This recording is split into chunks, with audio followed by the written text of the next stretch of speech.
She has a broad experience in data product development with cloud technology and advanced analytics. She has worked across several industries, including energy, telecommunications, finance, and construction. She's currently leading data engineering in Mesta, which is the biggest road maintenance and operation provider in Norway. I have the pleasure to welcome Shang Wu. Thanks. Shang, we are going to talk about the data platform that you have built in Mesta and how you have made it a central element in your digital journey. To set us in Mesta context with road building and maintenance, could you please explain us in a few words how data contributes to maintain our roads and what kind of insight does it provide? Sure.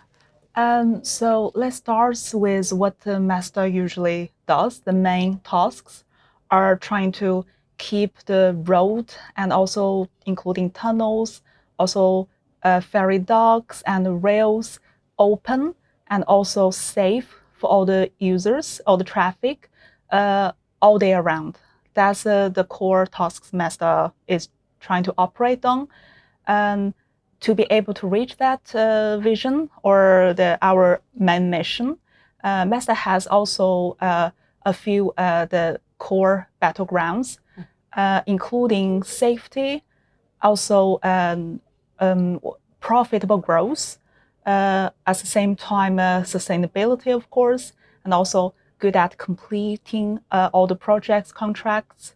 And the foundation is to also have a digital-driven culture or digitalized Mesta. So be able to reaching all those to have the data we need in a central place that we can turn everything into useful information. And so people can have overview of everything.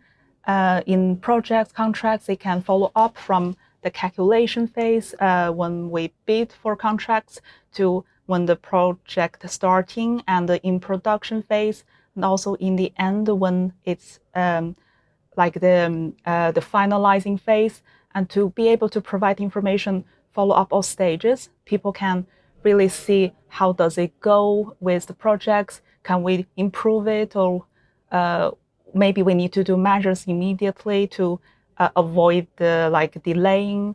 At the same time, for example, focusing on sustainability, we can see how much CO2 we can reduce, and also how can we optimize the machine park to have to minimize the tomgang. It's like the empty engine time kind of, and also with safety in mind that it can provide the overview quite in real time that how does the projects operating in regards with quality and HSE aspects. Yeah. So all of those will definitely help Mesta to operate the main mission better, more efficiently. We can standardize, optimize, improve continuously. Okay, and so it means that when we define a data platform as a software platform where you collect and manage your data, you could have started your digital journey another way, replacing systems, do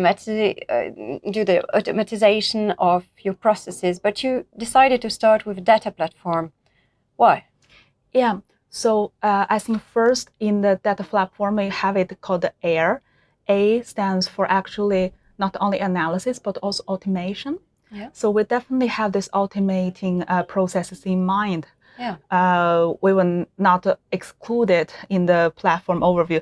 Maybe it's not necessarily called a data platform, but it's just a platform engine that turns the Mesta into a better place. But in the beginning, to automate everything, we need the data. So we need to know what has happened before, and also why it has happened, and maybe what's going on right now. Also be able to predict the future, to climb up the analytical ladders that we're able to better automate everything. And we already started on that actually. For example, we automated all the reporting processes because the business intelligence platform including all the automatic reporting. And that's really saves a lot of time, effort already. And we also have some automatic master data synchronization as well. And this is a, I think, continuous process that we prioritize based on value, demand, and also the feasibility, those 3 dimensions. So we continuously to select the use cases, not just the data insights, but also automating or intelligence that can turn data into all the other useful use cases. And you have already come up to the ladder to the prescriptive analysis and are able to get answer from the systems to what you have to do when you operate? To be honest, not yet.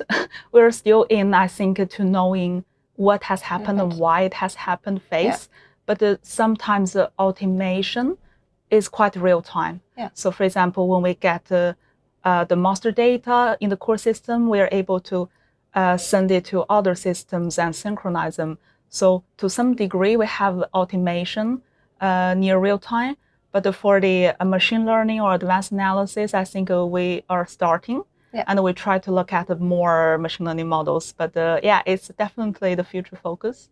Very good. And my last question is going to be about qualifying a data platform world class. When would you say one can qualify its data platform as world class? Yeah, it's an interesting question. I think we probably will always strive for the best or better. So maybe we will never say we're finished, that, okay, we are world class and then we just stay there. I think one core element is like we keep moving and try to keep an eye on what's the best technology that we can use, how we can improve the performance, robustness, security, and how can we add value continuously. And maybe that's not like end state, it's a moving process. But I guess the future will be probably like from idea and to product. Maybe we can make it in 2 days, let's say. Maybe if that happened, that's like close to a top-notch platform. But before that, we would just like do the best to maximize the value creation. That's the most important thing, I think. So it's your focus. Yeah, definitely. Continuously being on the top. Yes, definitely. Thank you very much for this interview. Yeah. And good luck for the future of your platform. Yeah, thank you. Thank you.